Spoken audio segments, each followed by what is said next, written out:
Muitos falam sobre o maior e último avivamento que teremos antes do Senhor Jesus voltar. Há inclusive uma mensagem que está circulando nas redes sociais, em que Billy Graham, em um dos seus documentários, está orando por diversas bandeiras de diversas nações. E ele para e fica olhando para uma bandeira específica, que é a do Brasil. Não fala nada e fica um bom tempo olhando para essa bandeira. E daí perguntam por que ele ficara daquela forma. Ele responde: fui levado em espírito a um lugar e vi como chuva caindo sobre essa bandeira. E o Espírito de Deus me disse: será desta nação que virá o avivamento, que espalhará pelo mundo. Eu cheguei a compartilhar essa mensagem no Instagram após vê-la publicada por uma igreja. Bem, tive que estudar muito para abordar sobre esse assunto. Após passar um longo período orando e pesquisando, não encontrei confirmação oficial deste acontecimento, apenas cidadãos compartilhando nas redes sociais sem saber a fonte, da mesma forma que eu fiz. Não estou afirmando que não seja verdade. Inclusive, peço por gentileza que, se você souber de algo, alguma informação adicional, comente, coloque aqui nos comentários abaixo. Também vi algumas postagens falando de um outro fato, que na verdade eu não sei se corresponde ao mesmo momento. Esse já encontrei maior confirmação. Tem inclusive filmagens em que Billy Graham, em 1979, falou pela primeira vez que nós seríamos celeiros espirituais do mundo. E muitos profetas de Deus que vieram de diversos países disseram a mesma coisa, tais como Benny Hinn, Luiz Hermínio, Luciano Subirá e muitos outros. E qual a sua opinião? Acredita que estamos para viver o maior avivamento de toda a história e que iniciará no Brasil? Depois percorrerá o mundo? Devemos ser cristãos como os de Bereia e analisar tudo à luz da palavra e reter apenas o que for bom. Então vamos à palavra de Deus. O dia do Senhor está chegando, e depois disso derramarei do meu espírito sobre todos os povos. Os seus filhos e as suas filhas profetizarão, os velhos terão sonhos, os jovens terão visões. Até sobre os servos e as servas derramarei do meu espírito naqueles dias. Mostrarei maravilhas no céu e na terra, sangue, fogo e nuvens de fumaça. O sol se tornará em trevas e a lua em sangue, antes que venha o grande e terrível dia do Senhor. E todo aquele que invocar o nome do Senhor será salvo, pois, conforme prometeu o Senhor no monte Sião, e em Jerusalém haverá livramento para todos os sobreviventes, para aqueles a quem o Senhor chamar. No capítulo 1, Joel fala o dia do Senhor que já aconteceu. E já no capítulo 2, ele anuncia outro dia do Senhor, que está por vir. Embora a palavra diga terrível dia do Senhor, será maravilhoso para todos os que forem arrebatados, e terrível para todos os que ficarem. Já há testemunhos de idosos que estão sonhando e crianças profetizando. Mas nesse momento vamos nos ater somente à palavra de Deus. Em Atos 2 diz: chegando o dia de Pentecostes, estavam todos reunidos num só lugar. De repente veio do céu um som, como um vento muito forte, e encheu toda a casa na qual estavam assentados. E viram que parecia línguas de fogo, que se separaram e pousaram sobre cada um deles. Todos ficaram cheios do Espírito Santo e começaram a falar noutras línguas, conforme o Espírito os capacitava.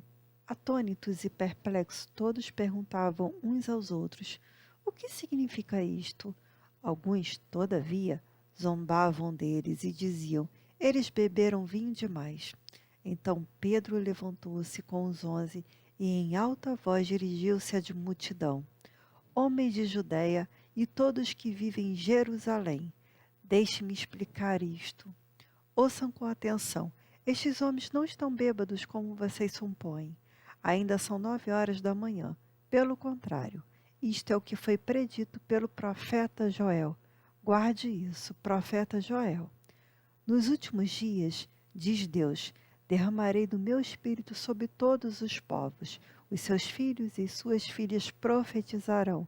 Os jovens terão visões, os velhos terão sonhos. Sobre os meus servos e minhas servas derramarei do meu espírito naqueles dias, e eles profetizarão. Mostrarei maravilhas em cima no céu, e sinais embaixo na terra, sangue, fogo e nuvens de fumaça. O sol se tornará em trevas e a lua em sangue, antes que venha o grande e glorioso dia do Senhor. Todo aquele que invocar o nome do Senhor será salvo. Está escrito no livro de Atos que foi profetizado por Joel e aconteceu no dia de Pentecostes. Então, como explicar as outras duas ondas de avivamento que ocorreram? O que aconteceu através dos jovens moravianos, John Wesley, William Seymour e a Rua Azusa e muitos outros? Penso eu que sim, iniciou no dia de Pentecostes, mas acontece até os dias de hoje. Ao analisarmos os avivamentos passados, perceberemos algo em comum, que os avivamentos ocorreram após desastres, situações muito difíceis. Com isso, o povo passou a orar mais e buscar mais a presença de Deus, com sinceridade. Ocorreram grandes clamores com muito quebrantamento, ou seja, arrependimento de pecados com grandes despertamentos de amor, tudo derramado pelo Espírito Santo. Sei que muitos focam nas curas e operações de milagres. De fato, ocorreram e continuam acontecendo, mas tudo isso acontece pela grande busca e rendição ao Espírito Santo. Então, para que haja avivamento, não depende somente do Espírito Santo, mas principalmente daqueles que o buscam.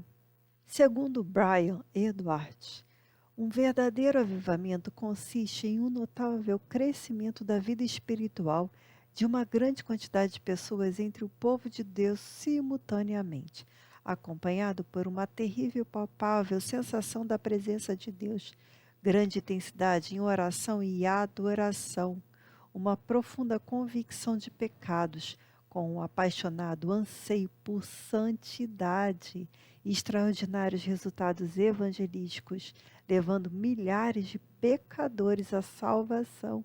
Aleluia!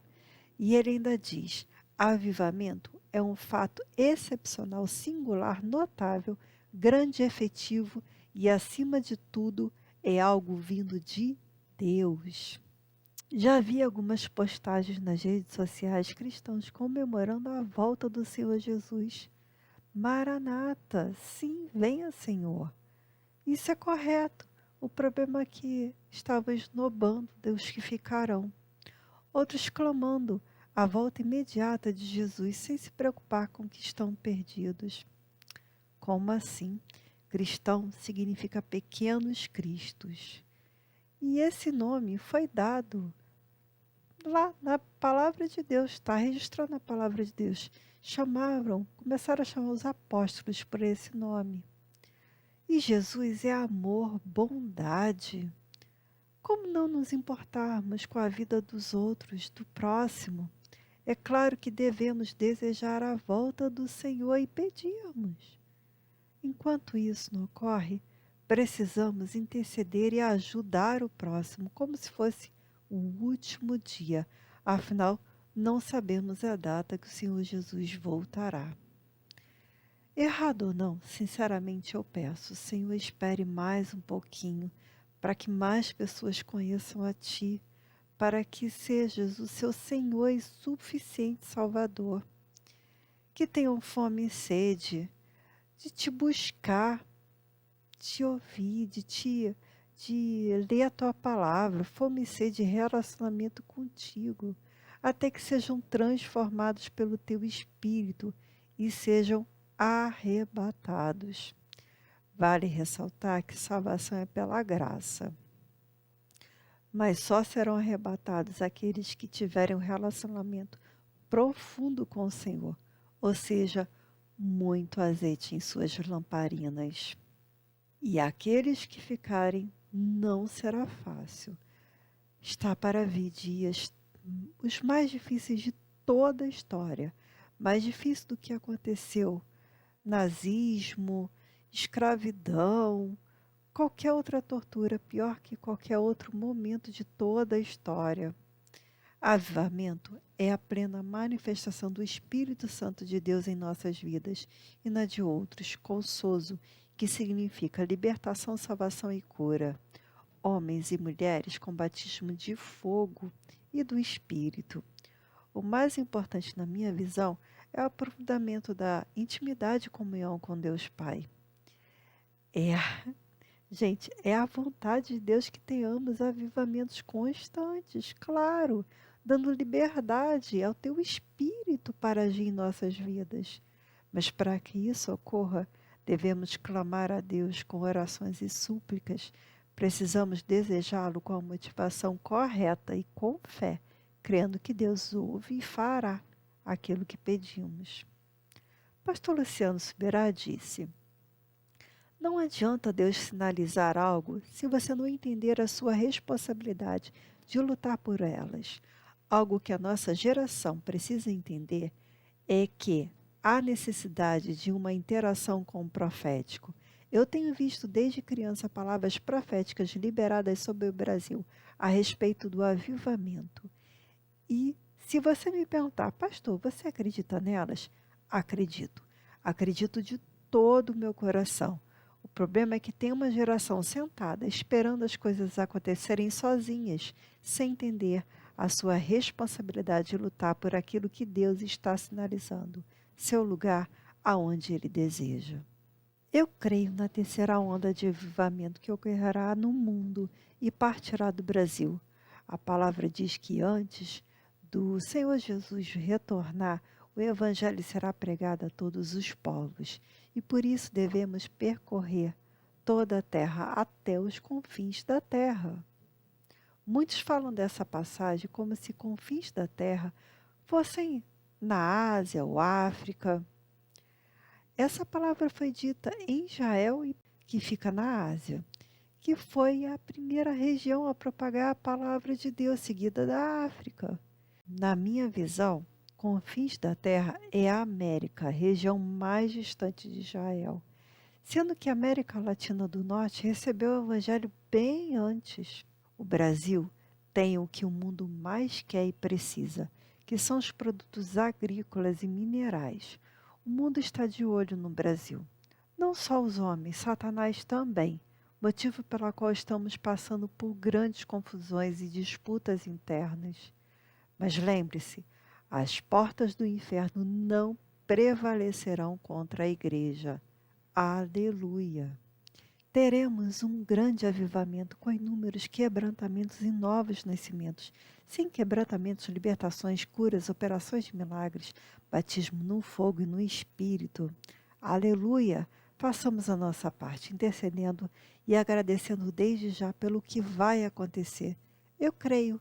E você? O que eu desejo a todos nós é que estejamos, sim, nesse avivamento. E que todos nós sejamos arrebatados. Então, bora ter mais intimidade com o Senhor? Beijo no coração de cada um.